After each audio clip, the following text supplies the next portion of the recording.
Episode 8 of Tulsa King is an extraordinary episode which shows us how the FBI, Stacy's partner, Waltrip, corrupt coppers, and the New York Mafia all want Dwight out of the picture. Instead, he creates new relationships and business partners to go up against all that oppose him. So, let's dive right into Episode 8 named Adobe Walls. Episode 8 begins with Mitch teaching his squad how to properly shoot. They all give it a go but miss horribly. Come Tyson's turn, he turns the pistol acting like a gangster until he misses. Mitch then shows him how to properly use a pistol and expertly shoots all the bottles, showing off his skills. Grace then gives it a go and somehow manages to cleanly shoot the bottles. Dwight is impressed and applauds her skills. Elsewhere, Stacy is waiting for Waltrip at the McAdams hangout as he pulls in. She ferociously walks out of the car and goes in his face asking where he buried Roxy. He acts dumbfounded and surprised and says he does not know who that is. Stacy threatens him as he arrogantly walks off. At home base, Dwight, Bodie, and Mitch met Jimmy and pitched him the idea of opening a casino. They told him that his involvement in it would be hidden by a trust fund. That meant that Jimmy would be able to gain the benefits while being protected from any legal problems. Dwight also asks him if he could arrange for some tough guys like Badface to help him. Back in New York, Chicky is having a meeting with other mobster families and tells them that they need to take out Dwight. The men can't believe what Chicky just said, but after making a remark, Chicky throws him on the wall, and after getting pulled off he tells everyone go home. Dwight and Tyson then go to stake out the McAdams hideout. While waiting, two police officers walk out.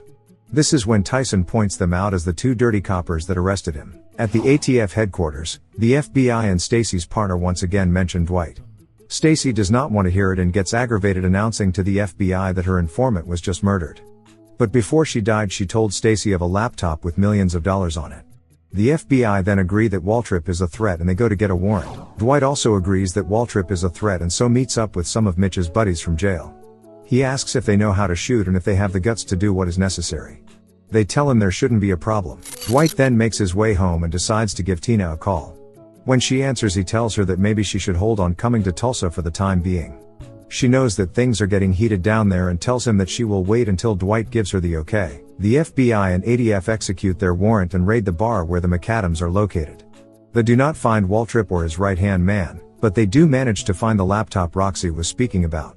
They make their way back to headquarters, and after opening the laptop they see over $8 million in cash. The FBI agree that Waltrip is no small timer and start making phone calls to freeze his assets. Waltrip hears of the raid and calls up his policemen. They said it was an FBI raid and they couldn't have known. Waltrip then starts screaming and tells them to get Dwight in a cell so he can end him. They tell him that they'll do it right away. Then we move on to a scene where Bodie is convincing Jimmy to join their businesses together. That all he has to do is sign a few things and lay back while the cash flow comes in. Jimmy pretty much tells Bodie that that is likely to happen. Later on, Tyson is driving Dwight when suddenly they get pulled over. Dwight recognizes the two dirty cops and tells Tyson to stay in the car and he'll handle it. He walks out of the car with his hand in his jacket and tells the two officers, "My hand is wrapped around a .357 Magnum with 158 grain and hollow points." They then threaten and tell him they know where he lives, to which he replies likewise. They slowly back off and get into their car. Dwight then gets into his car and begins laughing as he forgot his gun at home and it was all a bluff. Come, my favorite part of the episode is when Chicky gives Dwight a call. He tells him that since his father died he wants no more beef with Dwight and that he is coming down to Tulsa to break bread and make sure there are no grudges. Dwight tells him okay and awaits his appearance. He puts down the phone and Vincent has a lot to say. And the Oscar goes to Chicky and Venezia.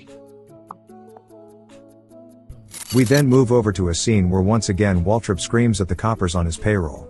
He tells them they are useless and that he'll handle Dwight on his own. It's not a mafia show without family drama. And as seen here, Armand's wife says she wants to move out of Tulsa. He tells her stop bringing it up. But she insists and Armand loses it and smacks the food away. She tells him to go away for the night or her and the kids will. He just sits there, fuming, and the last scene of the episode always brings us a cliffhanger ending. Once again Dwight is randomly approached by Stacy. She goes up to him and starts lecturing him and what he stands for. He keeps his calm and still manages to make her laugh. They are having some small talk when suddenly, we see two bikers in an alleyway. Stacy sees them and pulls her gun out and Dwight follows. They start shooting each other and they manage to hit Waltrip's second in command. But Stacy then gets shot as Waltrip speeds off. Dwight goes to help Stacy as Tyson pulls back into the street hearing the shots. Dwight sees him and hands him the gun and tells him to dump it. Tyson speeds off only to see an army of officers arriving on the scene. We see a frantic and revengeful looking Dwight as the episode comes to a halt. And as always, thank you for watching this breakdown and subscribe to keep yourself updated.